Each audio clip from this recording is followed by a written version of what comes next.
I just put some clear gel and white on the top of the canvas, which is something I always do. Almost always, so clear gel and white on the top of the canvas. And I'm going to take some blue and some white. Now I should probably explain what I'm doing. We're going to do something different. I'm going to use just the 2-inch brush, of course, as you know by the title of the video.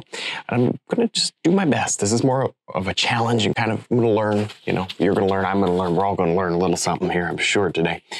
Using the 2-inch brush to create, you know, everything in the painting. All right, let's work on some clouds up here. Some white. Well, that's a good start, isn't it, for a cloud? Maybe a touch of red, just for the sake of warming it up. Oh, just a little. I don't want pink, I just want a warm white. There's a big difference.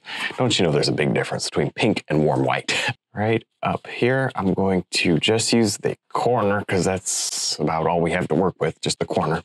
We don't want to use the whole thing. It's a little too much. Let's take a look at the paintings that you guys did of my last one. It'll be fun to see your version of this painting. If you don't want to use exclusively a 2-inch brush, that's fine. You don't have to. Just use all your brushes.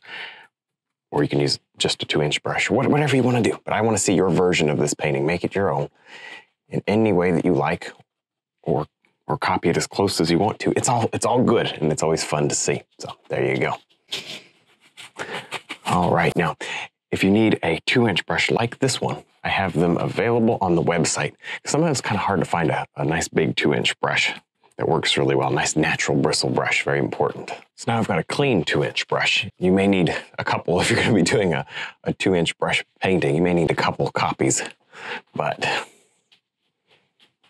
now the clean one, I'm just going to touch it ever so slightly, very slightly.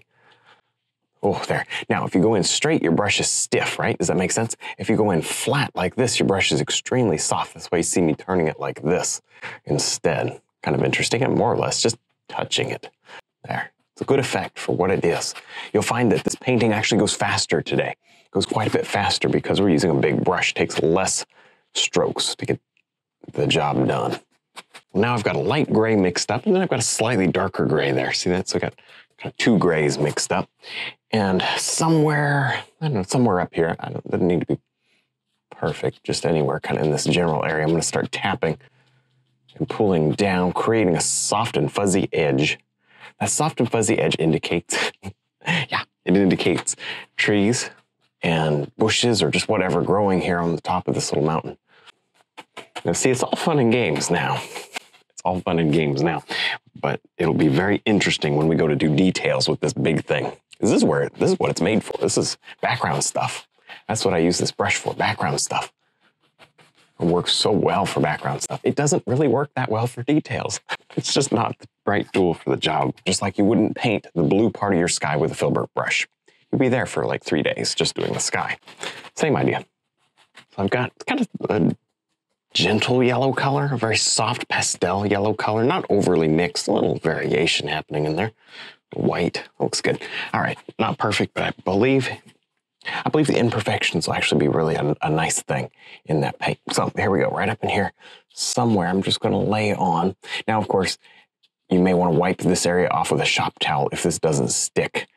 It's very important to control the paint. You can lay down a lot of paint really fast doing stuff like this. So you wanna be careful that you don't do that, because this will not stick. If you have too much paint on your canvas, it's soft, very soft. Get a little color kind of sprinkled in and around. Color is good.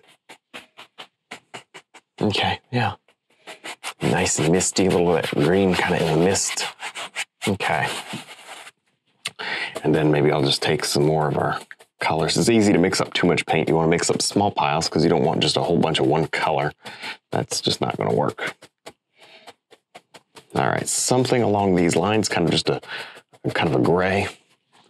And I'm going to use just the top corner of that brush and begin to, maybe the bottom corner, and begin to just work in a few more trees.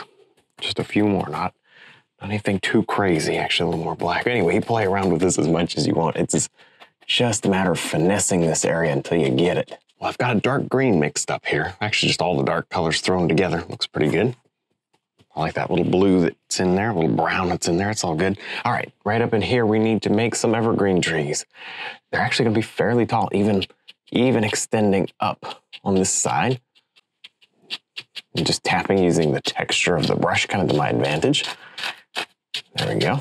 Very interesting. You kind of pull. Sometimes if you tap, if you tap like this too much, sometimes it just, at least for me, will catch the light, you know? So for in the camera, if I can kind of just pull it, look at that, see, it makes it look darker.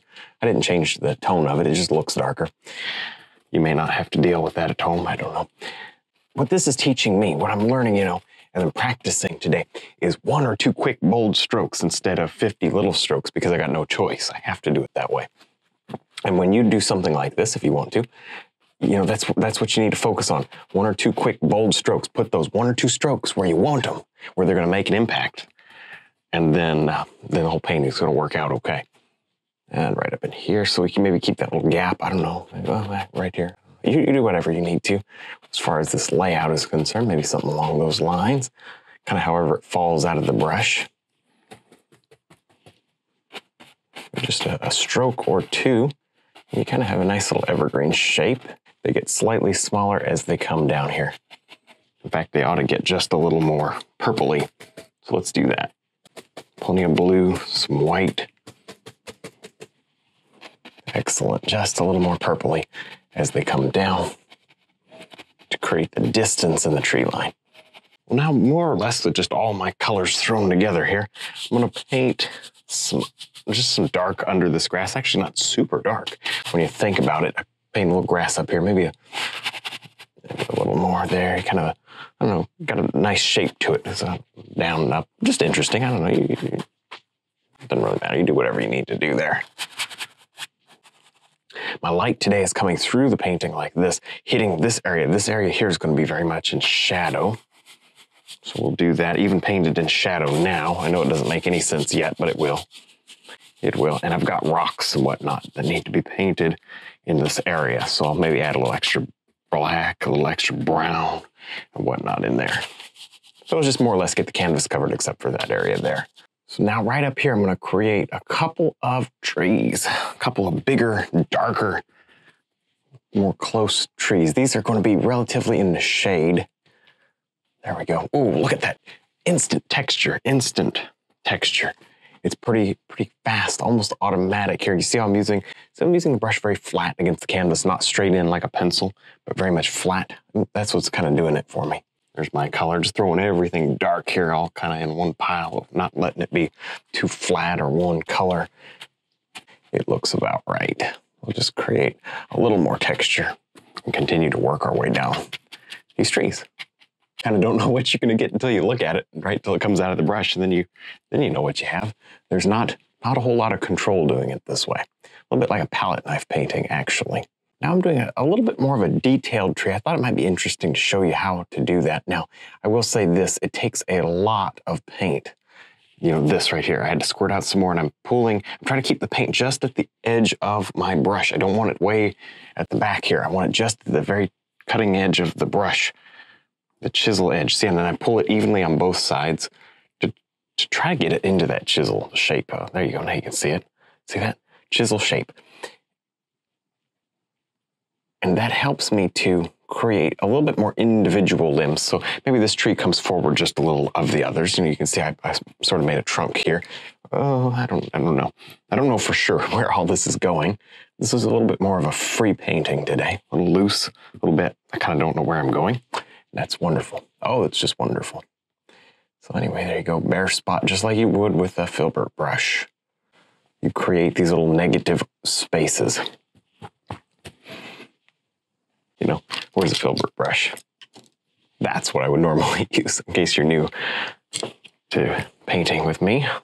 That's what I would normally use. So this is quite a bit different. Now I've got my brush for light. See, I've got one for dark and one for light. That'll help you out a lot because then you're not having to constantly clean it. Actually going to take, I need a little more paint, but that's okay. I'll make it work. There we go. It's blue and white. Actually, I don't really want it super blue anyways because there's a lot of landscape and whatnot. That looks okay. Just a little blue, not a whole lot. That's probably plenty of blue. As funny as it sounds, like that's enough blue literally right there.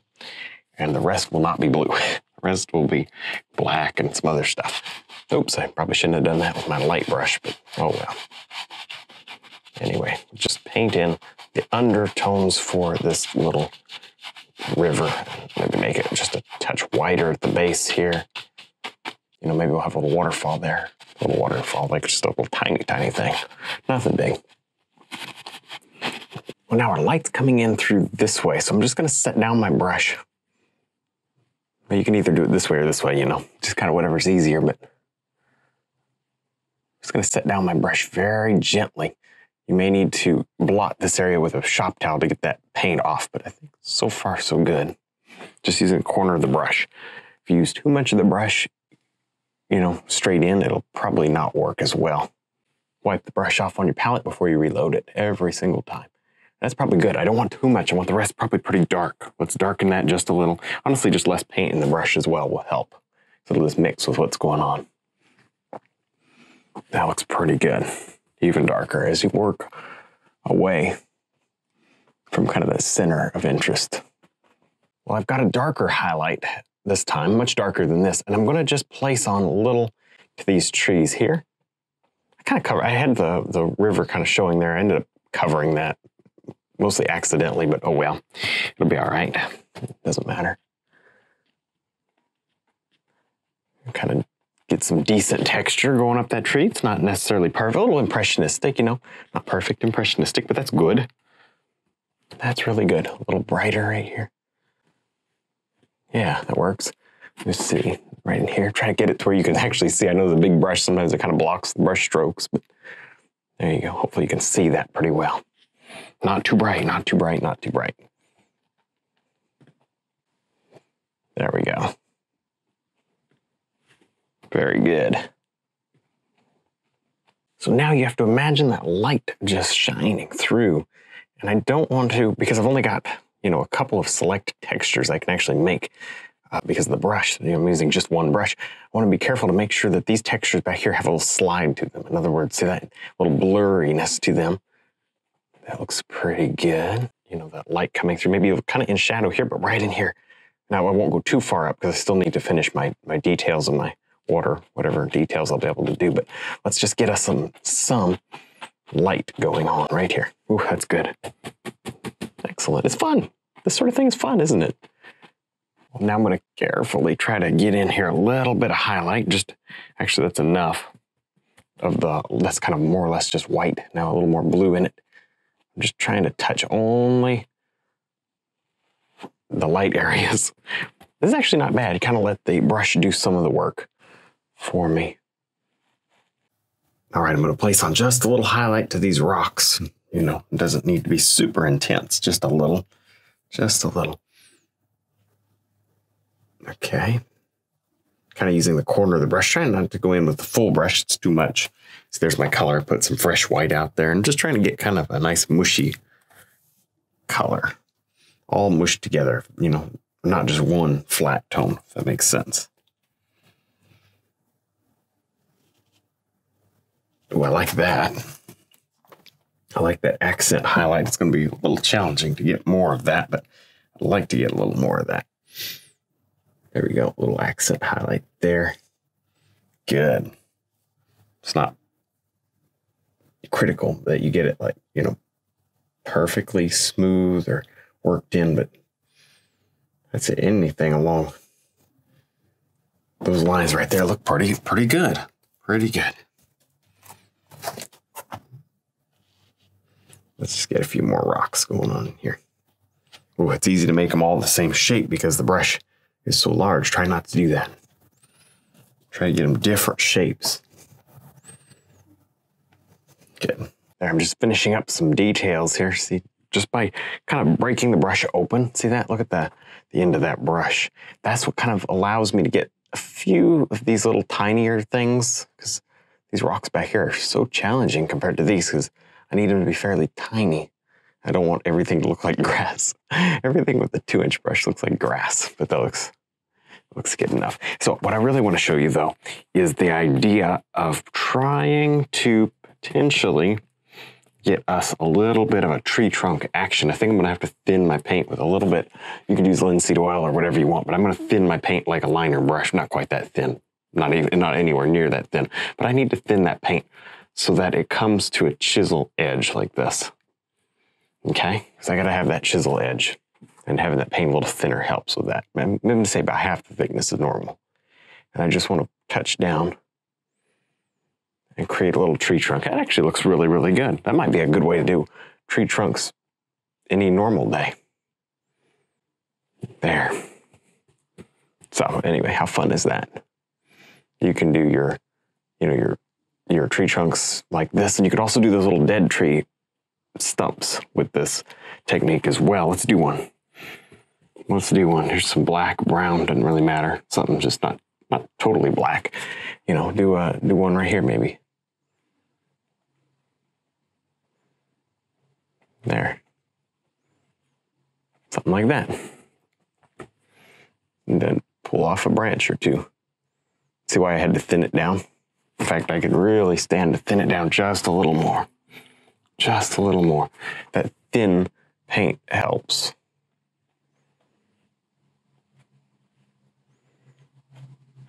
Wow, sometimes you gotta hold your breath and just do it. There. So anyway, I just wanted to show you how we can do these little details. They're not impossible, even though we got this huge brush.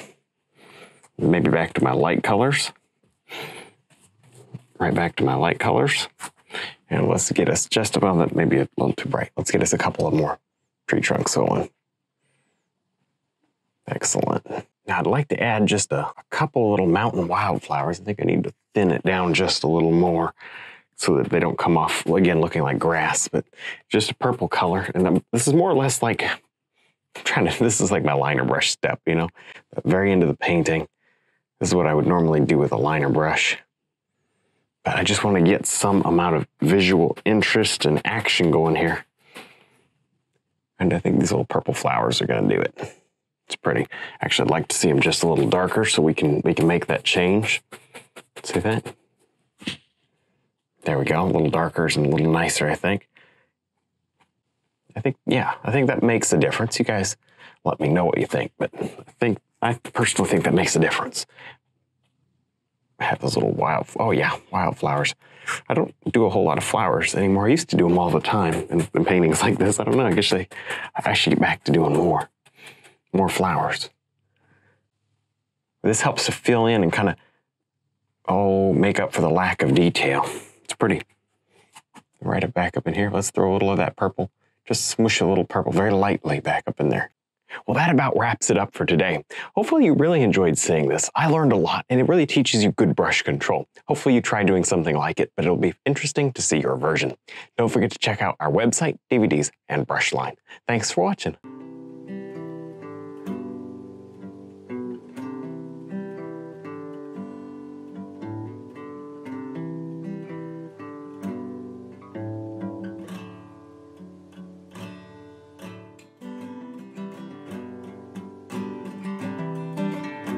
Well, hopefully you enjoyed this video. Remember to subscribe if you're not already, and click the like button. That helps me out a lot. Stick around, watch a couple more videos, and stay inspired.